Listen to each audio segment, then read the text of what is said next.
When I saw her phone on the kitchen table, screen down, just the way she always placed it, as if trying to hide something she didn't want me to see, I knew something was wrong. Not that I suspected betrayal right away. No, it was more subtle than that. Lately, her eyes had changed. Not colder, not distant, but lighter, freer. As if she'd finally taken a full breath and I'd been the invisible chain around her neck all along. I didn't touch the phone. Didn't rifle through her things. Didn't make a scene. I just sat down, poured myself coffee, and waited. Waited for the truth to crawl out on its own, like pus from a wound that never healed right.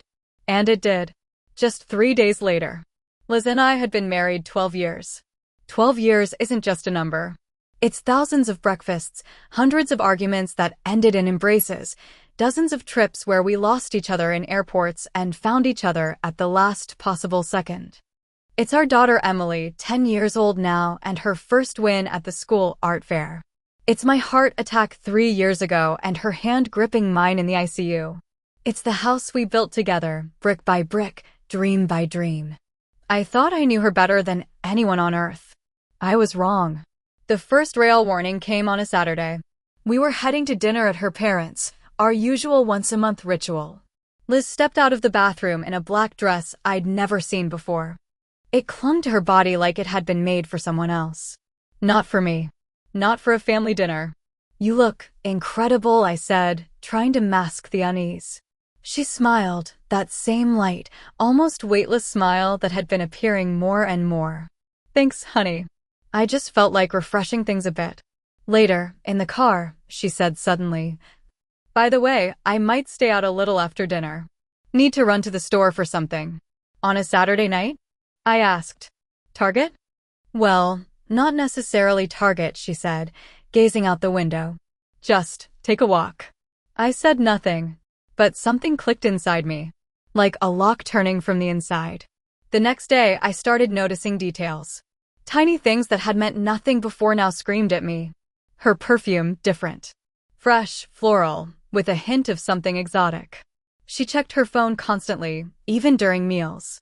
Sometimes, when I walked into a room, she'd quickly lock her screen and smile. Too quickly. One day, I found a receipt in her purse from a coffee shop not in our neighborhood. The address? Downtown. Timestamp: 2:37 p.m.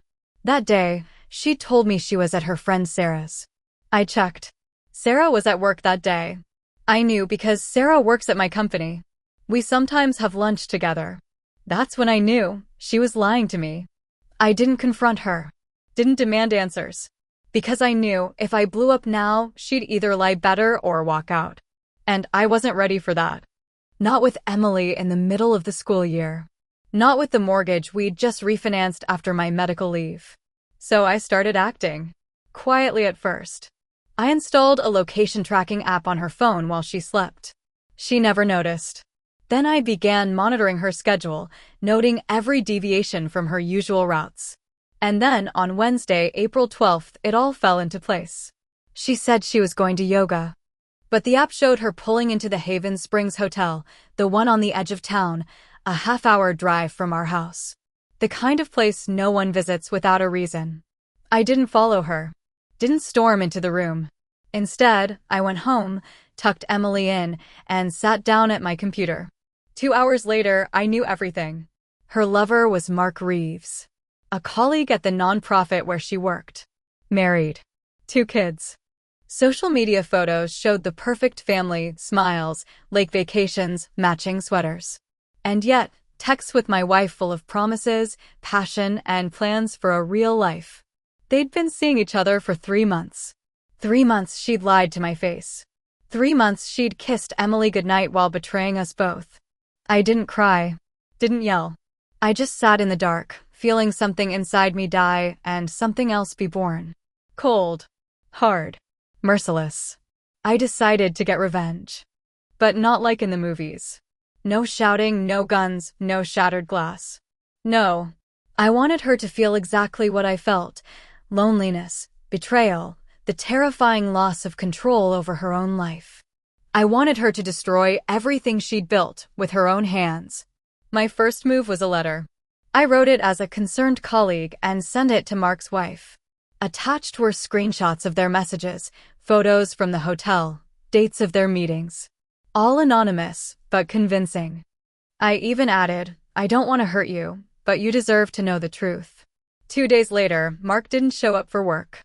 3 days after that, he was fired. His wife caused a scene at the nonprofit office. A week later, he filed for divorce. Liz was furious. She called him dozens of times. He never answered. She showed up at his house. His wife called the police. She cried, screamed, texted him, "You promised. You said you'd leave her." I stayed silent. Watched. Waited. But that wasn't enough. I wanted more. I started changing. Not on the outside, in here. I became attentive. Thoughtful. I made Liz breakfast. Helped Emily with homework. Complimented my wife. Brought her flowers. Suggested a weekend in the mountains, like we used to do in our early years. At first, she didn't believe it. Then she melted. She thought I knew nothing. That everything could be fixed. One night, after Emily was asleep, she came up behind me in the kitchen, wrapped her arms around my waist, and whispered, "You're so good, Michael. I don't deserve you." I smiled. "Of course you do. You're the best thing I have." She burst into tears.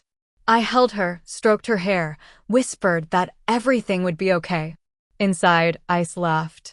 The next step, money. I knew she had a savings account I'd never known about, opened in our 3rd year of marriage for a rainy day. I'd never pried into her finances. But now? Different rules. I didn't steal. I simply redirected a portion of our joint funds into an account under my name legally, through an investment fund we'd both approved. Only I made sure access was mine alone. Then I started accidentally finding her checks, receipts, bank alerts. And each time I'd ask, "Are you hiding something, Liz?" She'd deny it. Of course. But panic flickered in her eyes. She knew, if I dug deeper, everything would collapse. Then I did the most important thing. I started telling Emily stories. Not direct ones. Not cruel. Just tales about trust. About how honesty with the people you love matters more than anything. About how even a small lie can rot everything from the inside. Emily, like all kids, was sharp. She sensed the tension. One day she asked, "Mom cries a lot at night. Why?" I didn't answer directly. Just said, "Sometimes adults make mistakes. But the important thing is to admit them and make things right." A week later, Emily walked up to Liz and asked, "Mom, did you do something bad to Dad?" Liz went pale. "What?" "No, of course not, sweetheart." "Then why do you act so weird? Why do you always stare at your phone and cry?" Liz had no answer. She just hugged her daughter and sobbed, truly, without pretense. It ended in May. She came to me in the middle of the night.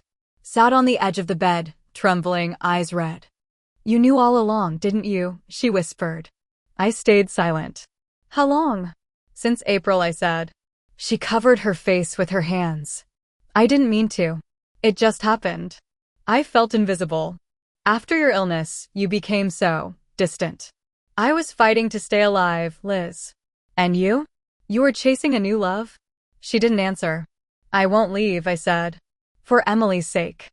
But you need to understand, everything between us is dead. I don't trust you. And I never will again." She broke down. Begged. Promised to fix everything. I just stood up, grabbed a pillow, and moved to the guest room. A year has passed. We still live under the same roof. Speak only about logistics. Emily says nothing, but I see it. She feels the fracture. Sometimes she looks at us and asks, "Will you ever be like you used to be?" I tell her, "We'll always love you." That's enough. Liz tried to rebuild. Went to therapy. Asked for forgiveness. But I don't forgive. I just exist beside her. Mark moved to another state. His wife took the kids. He sent letters to Liz. She never opened them. And me? Every morning I wake up remembering, revenge isn't a scream. It's silence. It's when the betrayer realizes they've lost everything and can't get any of it back. It's when they look into their child's eyes and see the question, "Why did you break our family?" And there's no answer. Sometimes, in the evenings, I sit on the porch and watch the sunset. Liz no longer joins me. Emily brings me a cup of tea and sits beside me. Says nothing, just sits. And in those quiet moments, I understand. I didn't win. But I didn't lose either. I just survived. And for me, that's enough.